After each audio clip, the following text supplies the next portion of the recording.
Jeremías capítulos 37 al 39.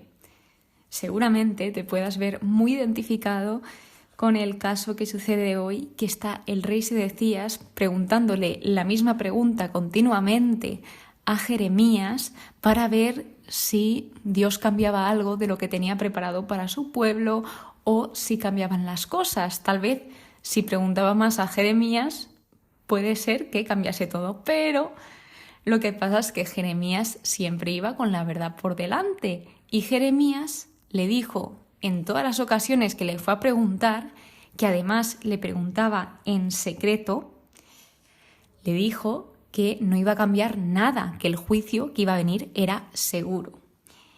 ¿Y por qué os cuento esto? Porque seguramente a lo largo de tu vida hayas hecho alguna pregunta una vez y otra vez para intentar escuchar lo que quieres oír, que tal vez en alguna de las ocasiones te haya salido bien, pero en otras hayas tenido que seguir oyendo tal vez lo que no te gusta tanto, pero seguramente fuese la verdad, como le pasó a este rey.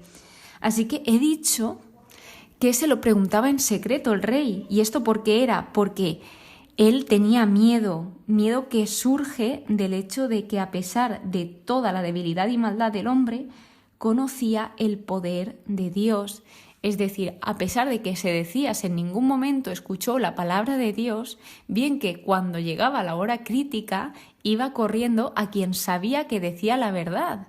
Y fíjate que en una de las veces hace caso a los notables, a algunos de los príncipes de Judá relacionados con la familia real, que estos cuando escuchan las palabras de Jeremías, que las palabras de Jeremías básicamente era que quien se quedase en esa tierra iba a morir y quien se entregase a los caldeos iba a vivir, que la ciudad iba a ser entregada a Babilonia, cuando escuchan esto no les gusta oírlo porque ven que está desmoralizando al pueblo y que lo que Jeremías pretendía era su daño.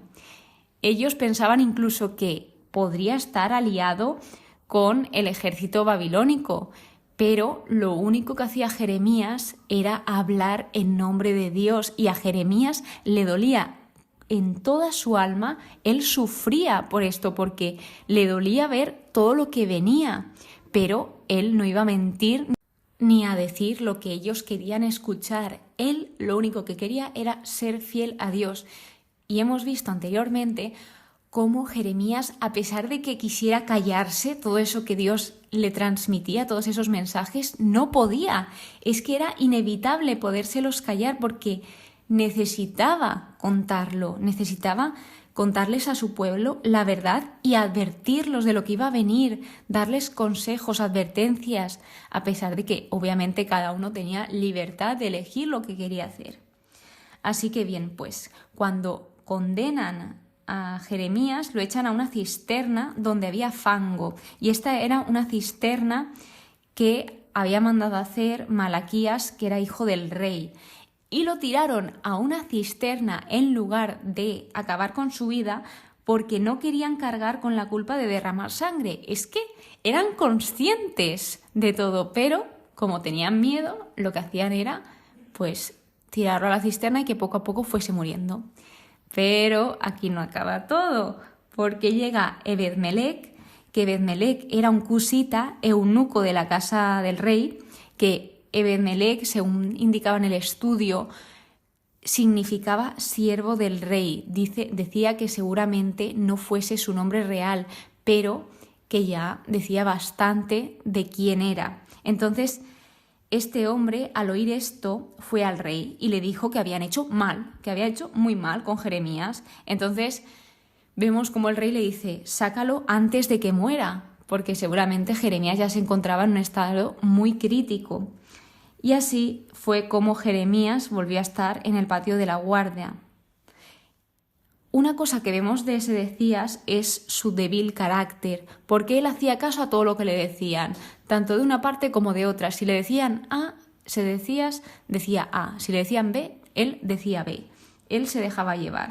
Entonces vemos cómo él vuelve a preguntarle de nuevo esa pregunta y Jeremías ya le dice: sé que me vas a matar y que no me vas a escuchar encima.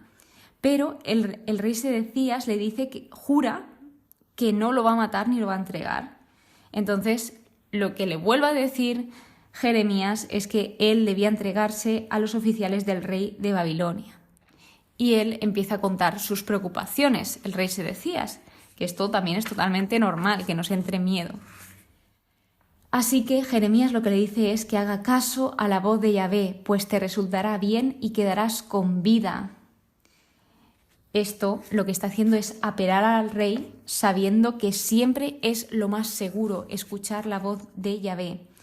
Pero pues ya él debía elegir si hacer algo o no. Antes de pasar, en una de las veces que Sedecías le preguntó a Jeremías, aquí vemos cómo Jeremías le hace una pequeña petición y es que por favor permanezca fuera de la casa de Jonathan, que no lo vuelvan a mandar ahí, que era donde estaba, que se ve que estaba en unas situaciones muy feas. Y el rey acepta esa petición de gracia que hizo Jeremías y permaneció en el patio de la guardia. Aquí explicaba en el estudio que seguramente gracias a esta pequeña bondad que hizo, se le dio esa bendición al rey Sedecías de morir en paz. Por lo tanto, cuando sucede esto, nos damos cuenta de que la obediencia o desobediencia de un hombre podría determinar el alcance de la miseria y la destrucción en esta conquista. Depende de lo que eligiese hacer Sedecías, él podía escoger un camino u otro del que había sido advertido.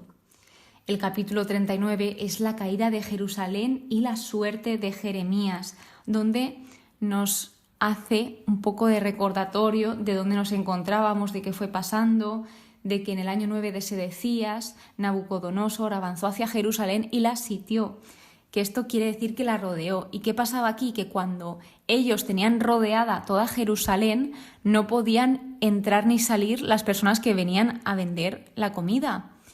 Entonces se estaban muriendo de hambre. Por eso la ciudad, años más tarde, se abre una brecha en ella y todos los oficiales de Nabucodonosor empiezan a instalarse.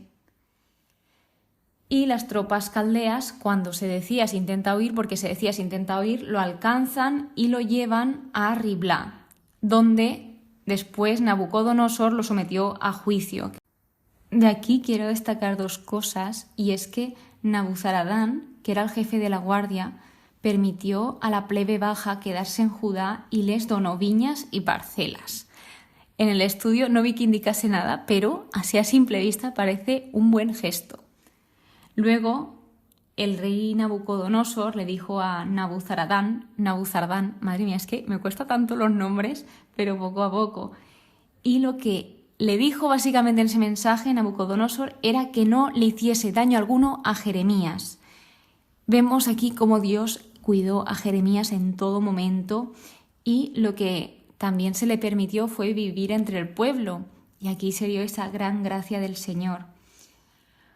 Por último, se va viendo cómo se cumple lo que Dios dijo a través de Jeremías, porque todos estos sucesos Jeremías ya los había predicho y ya había advertido al pueblo innumerables veces. Le habían preguntado, le habían perseguido, lo habían acusado, lo habían cuestionado millones y millones de veces. Decían que era un profeta falso, pero aquí se vio quiénes eran los profetas falsos y los profetas que realmente iban con la verdad por delante y que realmente venían del Señor, porque en una conversación que tuvo Jeremías con el rey Sedecías fue que por qué le estaban haciendo todo esto a él, que en qué les había faltado para que le hayan metido en prisión, además de decirle ¿dónde están vuestros profetas? Porque aquí hay una cosa muy curiosa que siempre pasa y hoy en día sigue pasando,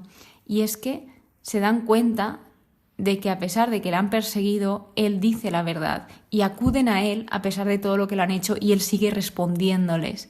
Esto me recuerda a algo que he vivido y es una amiga que admiro con todo mi alma y con todo mi corazón, que a ella siempre por defender la fe, por defender a Jesús, siempre lo ha puesto por delante de todo. Le ha dado igual absolutamente todo el mundo. sino que ella ha defendido su fe siempre.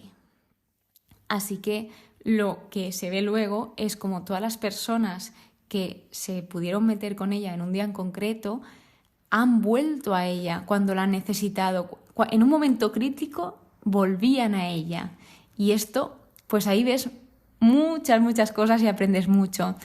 Y es una amiga que admiro, de nuevo lo repito, con toda mi alma y con todo mi corazón, y que ella fue uno de los ejemplos más impactantes en mi vida de fe, y que la amo, que la adoro y que es una bendición para mí. Y pues esto es lo que pasaba con Jeremías, que en momentos críticos acudían a él porque sabían que él iba con la verdad. Acaba este capítulo 39 con un oráculo favorable a Ebed-Melech. Vemos cómo su riesgo y su valor fueron recompensados, porque no creo que fuese muy fácil, cuando todo el mundo iba en contra de Jeremías, aparecerse delante del rey y decirle: oye, estás haciendo muy mal, has hecho muy mal con Jeremías y no debes obrar así. Entonces, lo que Dios le dice es que va a cumplir su palabra, que él va a ser testigo de todo lo que va a suceder. Sin embargo, él va a salir ganando la propia vida, gracias a que confió en Dios. Así que vemos cómo la fe en Dios salvó a Ebed-Melech y obviamente también a Jeremías. Por lo tanto, espero que hayáis podido aprender en este episodio. Muchísimas gracias por estar aquí. Espero que pases muy, pero que muy buen día y que Dios te bendiga.